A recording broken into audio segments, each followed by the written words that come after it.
in the beginning, in the first sections, Hobbes starts talking about motives for human action.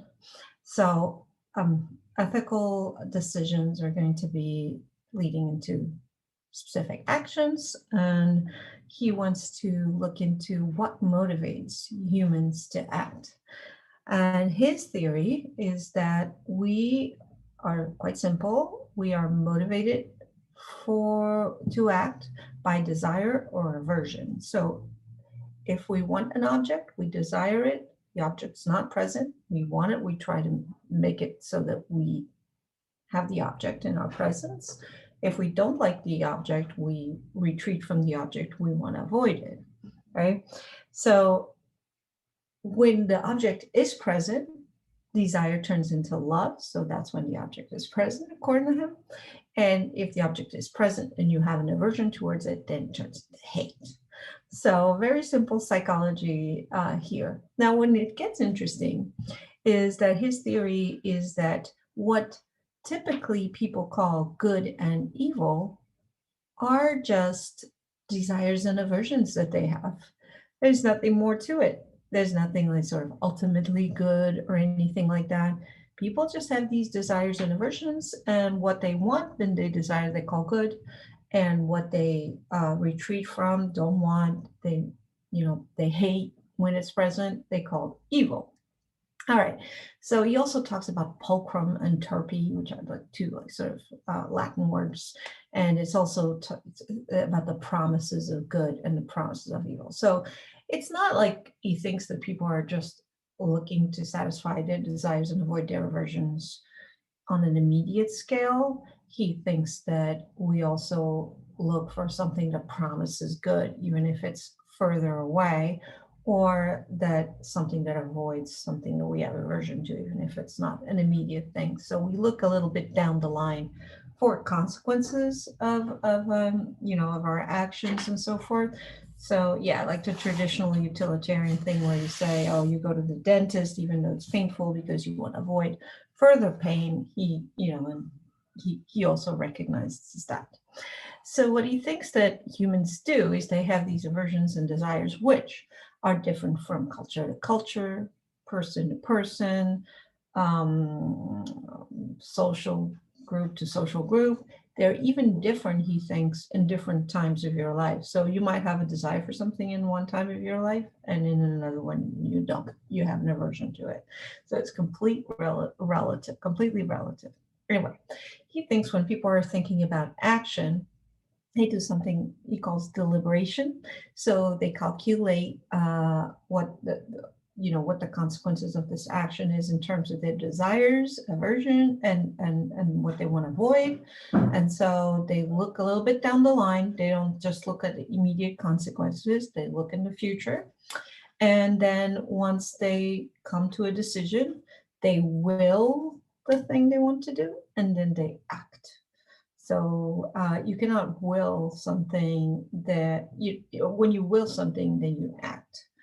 And everything that you do, even if it's like forced on you, is still based on a decision that you made because it's based on someone's threatening you, you have an aversion to getting gone to prison, then you think about that and then you will to not do that thing and then you act. But it's not against your will. Everything you do is what you want to do, according to him. I mean, you want to do because you won't have these desires and aversions that you want to avoid or pursue. So that's how he thinks people are motivated, and that's how he thinks people act. And like I said, it changes from culture to culture, social setting, even each person can change. And he also says something kind of cool in this selection, which is that what people say they want to do really doesn't matter. People will say anything for other reasons. The way to know what people believe and what people want is by their actions, not by their words. And so there's a quote that I got here from the book. The best sign of the passions present are either the countenance, motions of the body, actions, and ends or aims, which we otherwise which we otherwise know men to have. So the best sign to know what people really want is by what they do, not by what they say. And he's a very, very cynical person. So that's part of like sort of his view on the world. People are not necessarily going to say what they really believe in. They might even be unconscious, right? Anyway, but you should look at people's actions to know what they want, what they desire, and what they want to avoid. Okay, he says there's nothing beyond desires and aversions to motivate people.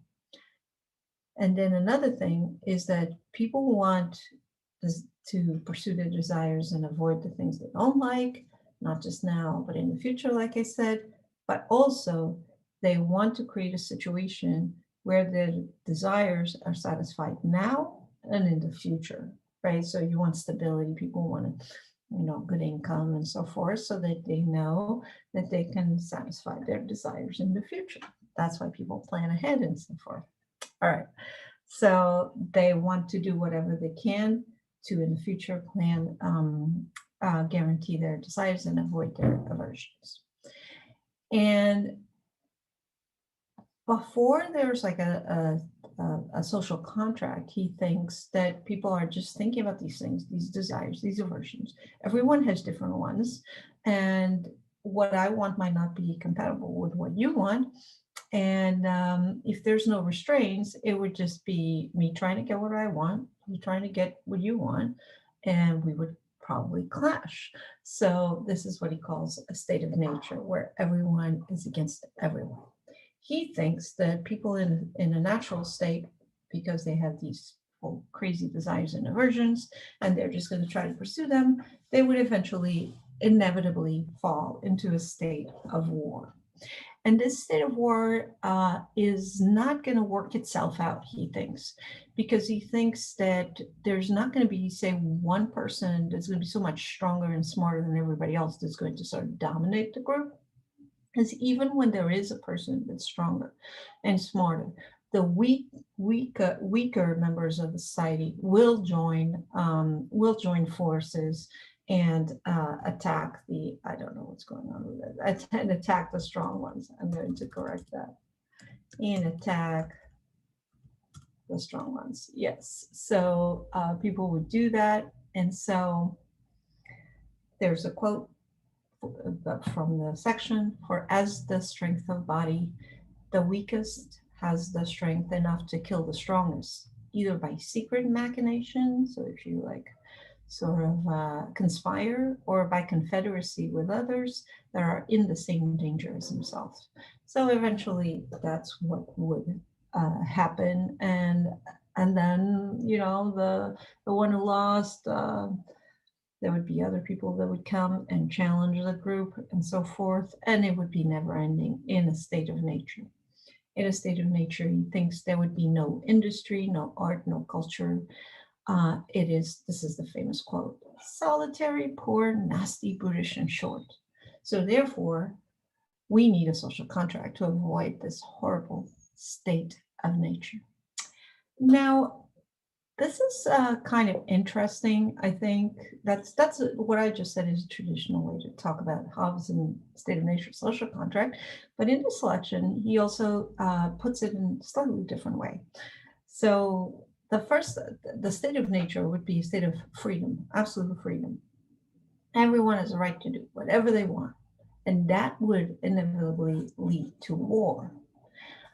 When we reach a state of war, we don't want to continue that. So then we create laws and obligations to refrain others from attacking us, and then we achieve peace.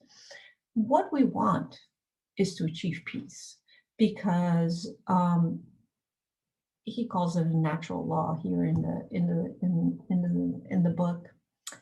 The natural law is that we want to survive, we want to thrive, we want to have a sociable and comfortable living, and so therefore we want peace. And so we're willing to. So there's these different steps. Everyone wants peace if possible. We all want peace if possible. So we're willing to limit our freedoms and other people's freedoms to achieve this peace.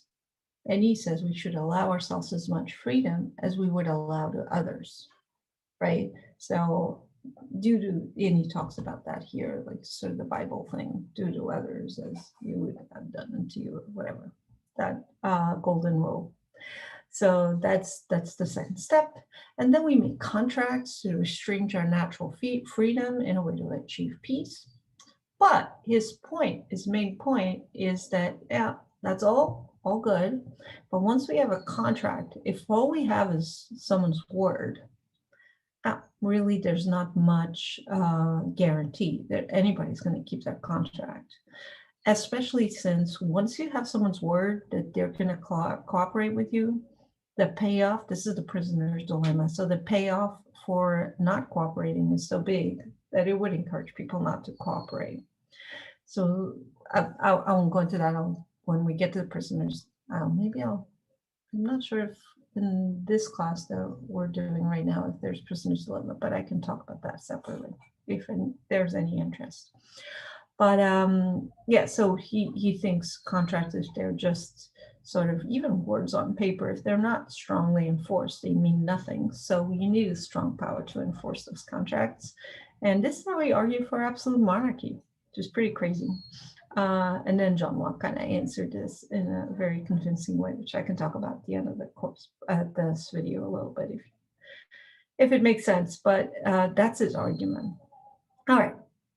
In ethics, what I think is quite interesting is that once he makes this argument, he takes the next step, which is to say that real moral laws, and he's not talking here about, we've already seen that he thinks what people think is right and wrong or good or bad, are their desires, what they desire they think is good, and what they have aversion towards they think is bad. Those are regular, like sophisticated moral beliefs. But there's other moral laws that are objective. And those are means of, this is a quote from Leviathan, means of peaceful, sociable, and comfortable living.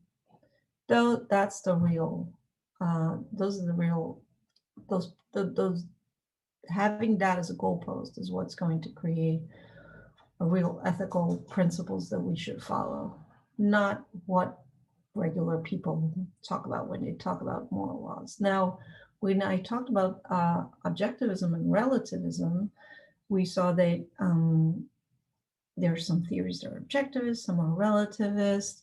And then I said, I think in that video, I said that morality is kind of a vague term, that you could have some things that people call moral and they're going to be relative. And there's other things that people call moral and they might be objective. So morality is a really wide term. And I think Hobbes really recognizes this.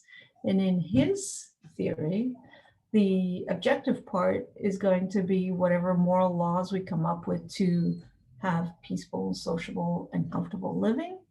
So they would be a result of deliberating during the social contract, right? And then you would see if it's really working to maintain peace. So if it is working, then that's objectively right. But you have to make a contract and the goal has to be established, which is to have a peaceful and comfortable and sociable living. On the other side, regular moral beliefs that people have, his theory is that those are just based on aversions and desires, and they're just like sort of psychological inclinations that are completely relative. Like they could be relative to social status, they could be relative to culture, relative to country, and even, like he says, diverse on the same, I love that when he uses the word diverse. It's different for the same person over time as well. So it's like completely relative. So he kind of like breaks the waters in there and puts the objective moral law in whatever facilitates peaceful living. And then like at the end of the reading, I think is a really funny part where he compares humans and ants. So apparently Aristotle put ants among the political animals, just like humans were political animals. Ants and bees, I think, in the political animals. And it's not that, I was just looking it up earlier, and the reason, it's not because they're gregarious. So Aristotle puts in, like, there's some animals that are gregarious, they just like hang out together, but they're really sort of individualists, so they don't really cooperate for anything. They're just like go around in herds and groups. But there's other animals that not only hang out together, but they build something together. So they construct a society together. They have an idea, not an idea, they work for the good of the group, that, so to speak. So Aristotle did think that ants and humans were these kinds of animals. So humans also work for the good of the group and also work together and so forth. Obviously not all the time. And that's what Hobbes is going to talk about here. So he gives 6 reasons why humans are not like ants, which I thought was hilarious. And you can see it at the end of the reading on it starts on page 378 and it's 379. And I just summarized them, but I would go and read it because I think the way he writes it is more funny. So the first reason is that humans compete for honor and dignity, and they feel envy, hatred, and they start wars. Ants don't do that. Second reason, humans separate private good from the common good, and they compare themselves with others. And this is really important, and is the reason why he thinks that humans need contracts, because they don't, they have a, their private good is not necessarily the common good, and common good is not necessarily private good. So they don't really see those two things as the same, like ants do. They instinctually just work together for the common good.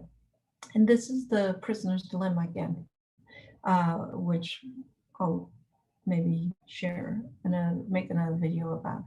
So how do we combine what makes sense rationally for the individual to what makes sense rationally for the group, is the question that ethics is trying to answer. And he's a contractualist, and he thinks it won't happen naturally. We're going to have a contract, and we're going to have to enforce it on others. All right. Third reason why humans are not like ants. Humans, in case of humans, many individuals think of themselves better than others, and they want to be leaders, and they want to take over whatever decision making there is to do, and even so much so that they could end in civil war. Ants don't do that. Ants don't use language. Reason number 4, ants don't use language to lie and deceive. So they make sounds and so forth to communicate, but they don't use language to lie and deceive. They don't say that what they think is good is bad and what they think is bad is good, and humans do. And then 5, ants are not offended by other ants. And then 6, I'm joking, it's a kind of a little summary, but go and read it. And then the last reason is ants agree instinctually and humans need contracts, but they can only keep the contract if they have a strong enforcer. That's how he ends the comparison between humans and ants. And it's really funny. And I was looking at the internet, and I did find, let's see if I can share with you. I did find this really funny website, the Daily Ant, where it's dailyant.com. And they have a philosophy section of ants and philosophy. So that could be cool. And there's all these different articles. I was looking at an article about ants and Hobbes, and I don't see it. So maybe I'll write one and submit it to this website, because I don't know. I think that's just fascinating. Ants and philosophy. Who knew? I didn't know. Now I do. All right, so just to end this little video, and again, I didn't want to be too long, but I think I mentioned earlier that we were taught that John Locke is a philosopher that answered Hobbes. And the way Locke answers Hobbes is quite simple. If you go back to this section here, you see that what motivates people, he says, is to achieve peace, right? So people want to achieve peace if possible. And he thinks this is the best way to achieve peace, going through all these different steps, right? So this is how it's motivated. Now, what John Locke is going to say is he is wrong. This is not the best way to achieve peace. In fact, if you have a totalitarian government, let me just close the window because they're making some noise. Okay. I'm sorry. If you have a totalitarian government, you're not going to achieve peace. You're going to achieve constant civil war, is what Locke's going to say. And the best way to achieve peace, Locke's going to argue, is through democratic government, because you can change power without a revolution. So you can just have like a 4-year or whatever, how many years in each country elections are, a peaceful transition of power, an opportunity for a peaceful transition of power. So he does not agree that this is the best way to achieve peace. And, you can think for yourself whether Hobbes' system is the best way to achieve peace or John Locke. But still, I think he's kind of a very interesting writer. There's a lot of parts of it that are really fun to read. It's very, very suspicious of other humans, obviously, and but still an interesting writer.